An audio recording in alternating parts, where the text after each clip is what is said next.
तुझ्या पोराचा माइंडसेट बिझनेसचा असायला पाहिजे का जॉबचा? बिझनेसचाच आता पाहिजे. जॉब बी आता राहिलेत का आपले. तर कॉम्पिटिशन बद्दल तुम्हाला काय वाटतंय? कॉन्फिडन्स हे प्रत्येक कॅरियरमध्ये आहे आता सध्या. अच्छा, तुम्ही जॉब केला का बिझनेस? जॉबच केला. जॉब केला, कुठला जॉब केला? Industry industrial. तुम्ही कधी बिझनेस करायचा विचार आणला का तुमच्या मनात? नाही ना. नाही. अच्छा, तर मला सांगा ना काका की महाराष्ट्रीयन माणूस का घाबरतो बिझनेस करायला?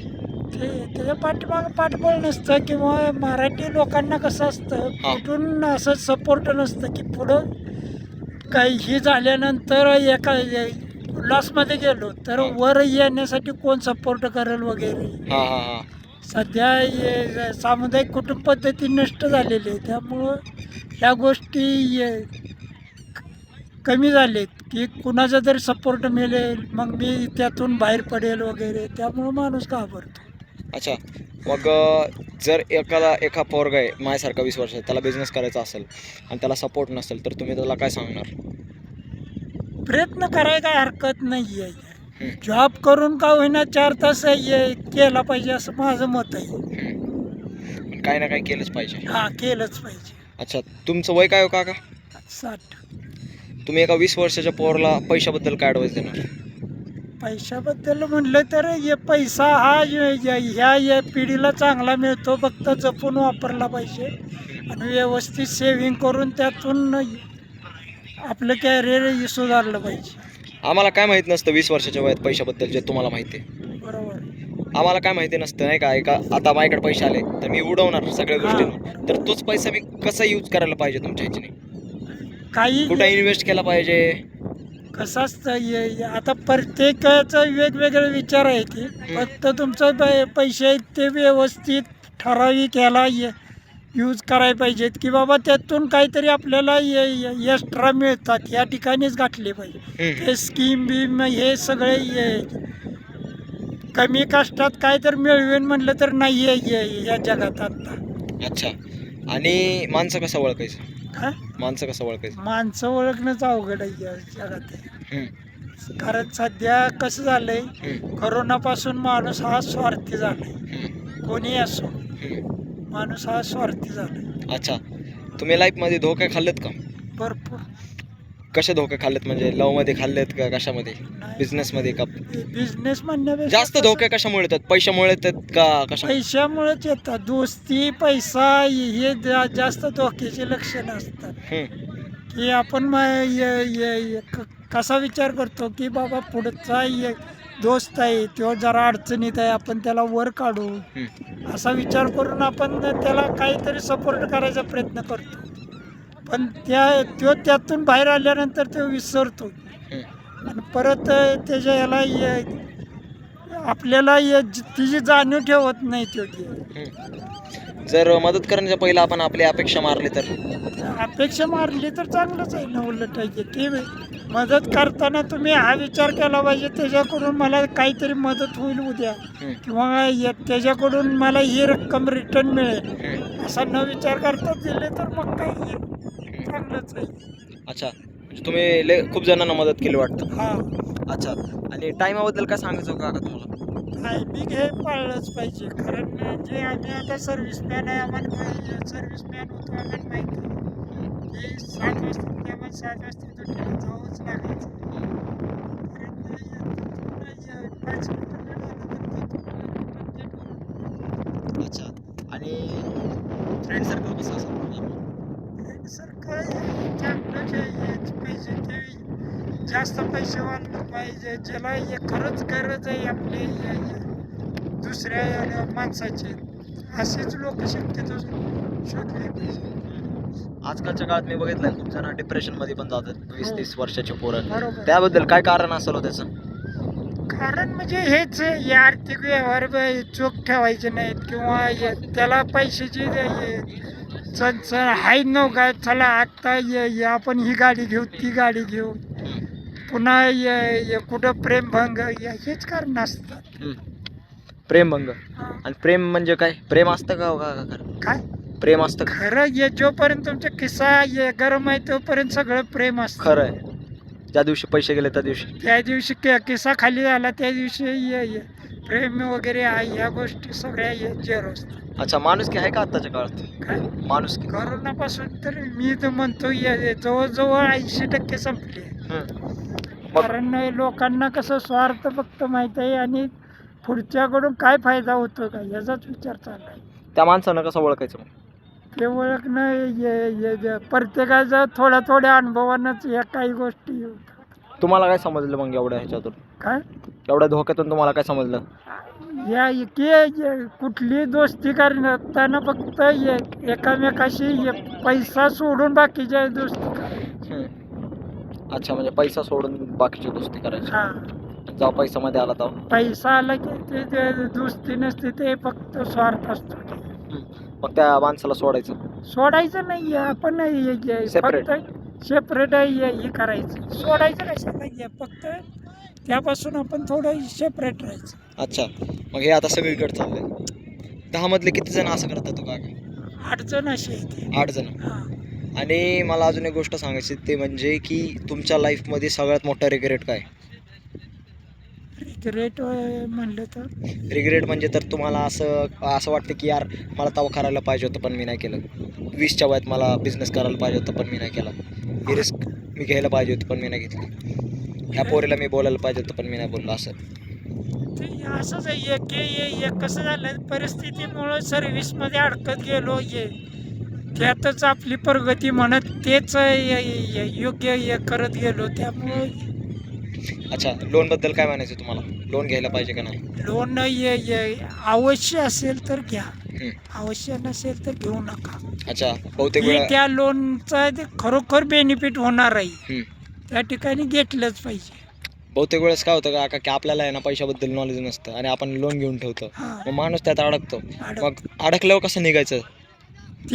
तीच कळत नाही माणसाला की अडकायच्या आधीच विचार करायला पाहिजे की बाबा आपण 20 लाखाचं लोन घेतो ते फेडू शकतो का, त्याचं व्याज भरू शकतो का, हप्ते महिन्याला आपण भरू शकतो का, आणि त्या पैशाचा खरंच उपयोग कुठं झाला आहे हे पण बघायला पाहिजे. अच्छा, आणि एज्युकेशन सिस्टमबद्दल तुम्हाला काय म्हणायचं का? एज्युकेशन सिस्टीम आत्ता सगळी पैशावर राहील.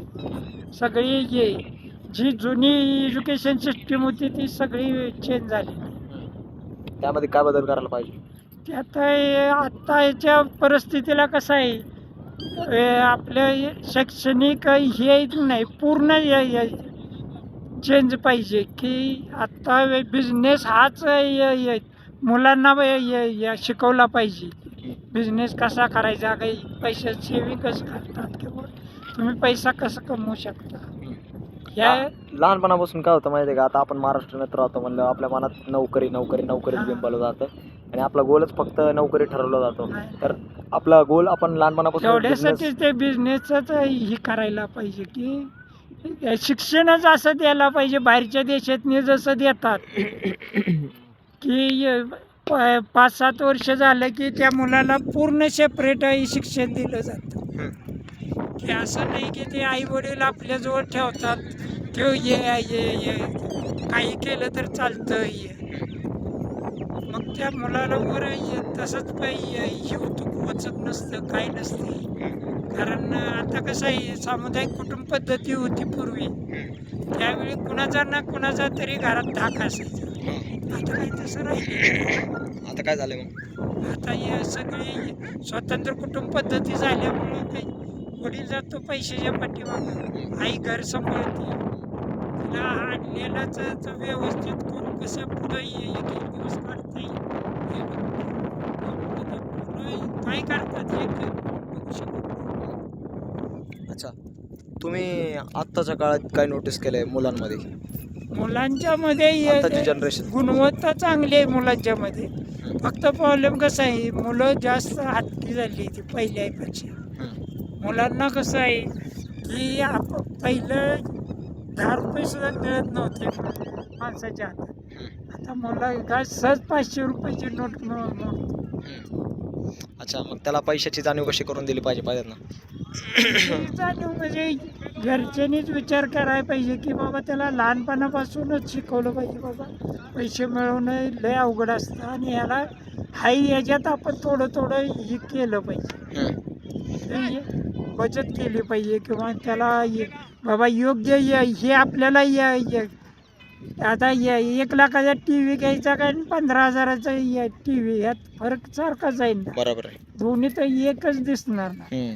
तसं तुम्ही 2.5 लाखाची गाडी घेता 1 लाखाची गाडी घेता ह्यात पण फरक आहेच ना. हम्म.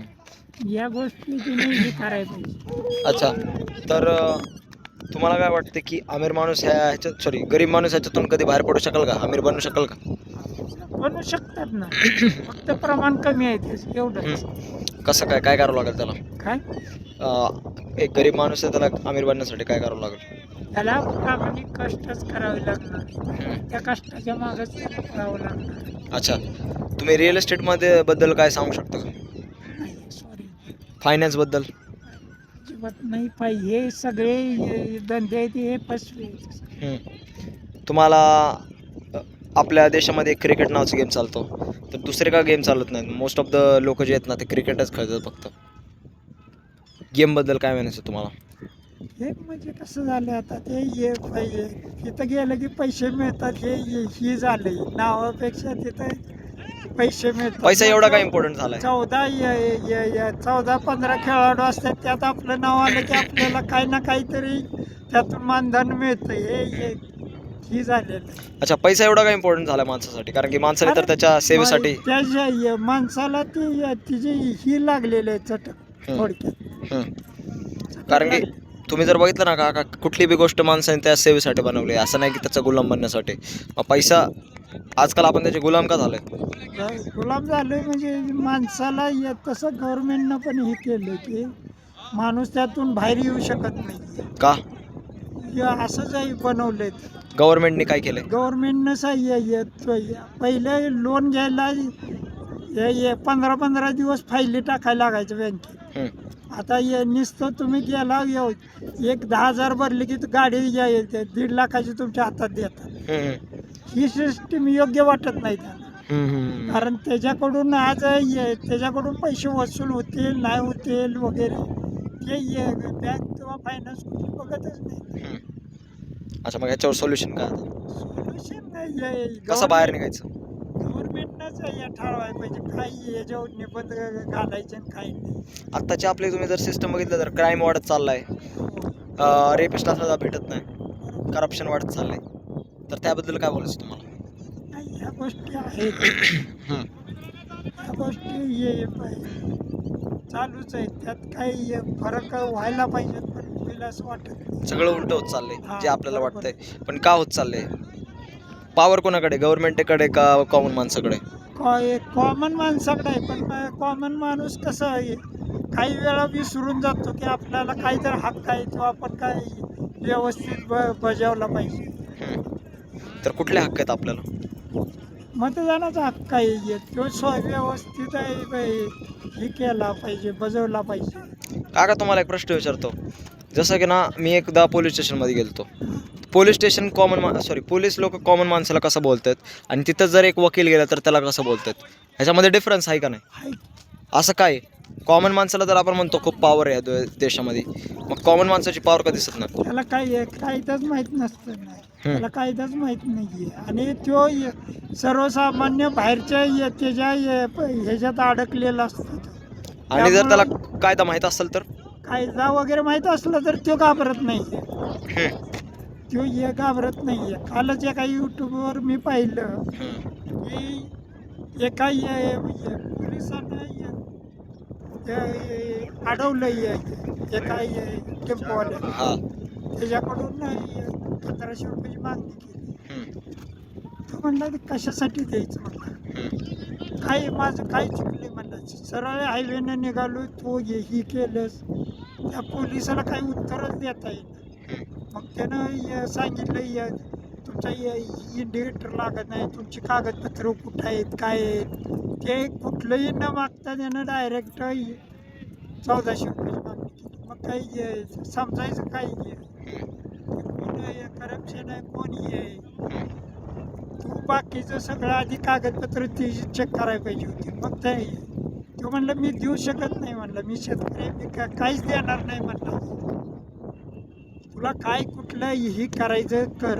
मग तिची गाडी सोडणार नाही वगैरे त्याला दमलीला, पण त्यानं स्पष्ट सांगितलं गाडी बिडी सगळी तू घेऊन सांगितली निघालो. त्यावेळी तो म्हणला बाबा ये तुला गाडी रस्त्यात बाजूला लावून आणि घेऊन जा. आणि जर कॉमन माणसाला माहीत नसतं तर माहीत नसतं तर मग काय त्यानं कंपनी 1400चा 400 रुपये का होणार देऊन मग गेला असतं. असं किती लोकांसोबत होत असं लोक? हे काय आता आकडा सांगता येणार नाही, पण हे जवळजवळ 70% लोक हे असेच आहे. याच्यात नेते कुठे आणि याच्या कुठे अडकते. बरं जर कॉमन माणसाला जर लॉ माहिती झालं तर काय होईल? सगळ्या लोकांना जर लॉ माहिती झालं तर काय होईल? हे चांगलंच होईल ना. उलट त्यांना काय कळेल बाबा आपण हे सिग्नल तोडला नाही पाहिजे, सिग्नल तोडल्यानंतर आपल्याला दंड बसतो वगैरे, किंवा बाबा हे आपण ठराविक स्पीडनं गेलं पाहिजे, स्पीडचं लिमिट तोडलं की आपल्याला दंड बसतो. म्हणजे ह्या काही गोष्टी आहेत त्या त्याला किंवा इथं आपल्याला या अडकू शकतात पोलीस, हे ह्या गोष्टी येऊ शकतात. म्हणजे तो फसणार नाही. हां बरोबर. चालते काका. आजकाल मला तर असं वाटतं काका की ना आजकालचे चोर आहे ना पोलीस झालेत आणि पोलिसांना चोर झालेत. बरोबर आहे का नाही? तसं ह्या काय येतं ना, पण एक कसं असतं माहीत, अशी सगळीच नाही ती. तुकाराम मुंडे सारखा एखादा काय होणार माणूस आहेच ना. असे खूप असतील तुकाराम मुंडे सारखे, पण ते बाहेर येत नाहीत. बरोबर न आहेत ना असे लोक आहेत, पण आपल्याला ओळखता आलं पाहिजे, हा, जसं की बरोबर. तुम्ही म्हणलं. हां बरोबर आहे काका. धन्यवाद. थँक्यू. मस्त वाटलं तुम्हाला भेटून. ओके. धन्यवाद.